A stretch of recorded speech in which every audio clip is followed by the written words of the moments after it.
CNN has learned the US military has carried out another strike on an alleged drug boat in the Caribbean. Sources tell us it appears some crew members on the boat survived, though their current status is unclear. The US military has carried out at least 6 separate strikes in what the White House says is part of an effort to combat drug trafficking. It comes after US President Donald Trump also said he authorized the CIA to operate inside Venezuela. The Venezuelan ambassador to the UN condemned US actions. This act is yet another chapter in the escalation of U.S. bombings carried out since September against civilian vessels traveling in international waters of the Caribbean Sea. And so far it has resulted in 5 attacks and 27 deaths. We must point out that some of the victims have been identified by their families and governments as nationals of Colombia and Trinidad. We emphasize this fact, that they are from Colombia and Trinidad, because it shows that it affects the entire region. This is not just a Venezuelan issue. We are taking action because the threats are directed at us, but the victims are also from other countries.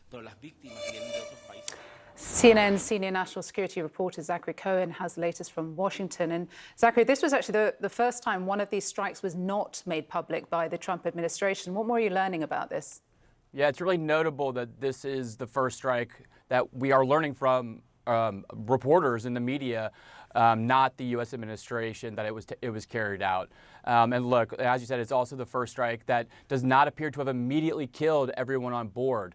That is notable because it raises questions about the status of any potential survivors that may have been on that boat, and which country maybe picked up the survivors and what are their whereabouts now. Now, of course, Trump officials have insisted that everyone and every one of these boats that has been targeted in the Caribbean was being operated by a crew of, quote, narco terrorists. They've insisted that there is substantial intelligence to support that idea. But at the same time, lawmakers here in the United States have raised serious questions about the validity of that intel and the specificity of it, saying that in briefings, the few briefings that they've received from the Department of Defense, that it seems that they don't have a clear sense of even the identities of the individuals that have been killed in these strikes. So again, this comes also as we're reporting recently that the legal justification the Trump administration is using for these strikes is based around a classified secret memo of sorts. It was contrived by the Trump administration, and it includes a secret and expansive list of drug cartels and drug traffickers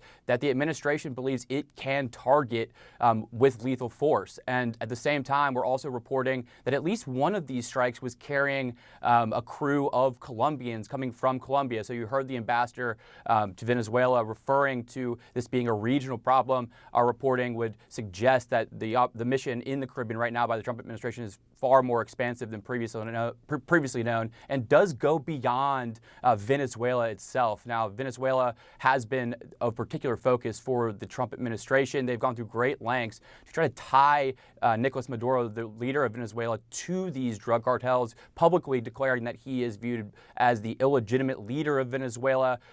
Yesterday, Donald Trump stopping short of saying that he has authorized the CIA to forcibly remove Maduro from power, but again acknowledging frankly, a stunning admission that he has authorized the CIA to operate inside Venezuela itself. So in addition to this military buildup we know is currently in place in the Caribbean, the U.S. intelligence community is very involved as well.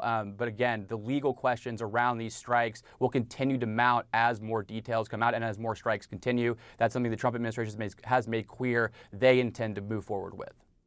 All right, Zachary Cohen for now. We appreciate it. Thank you.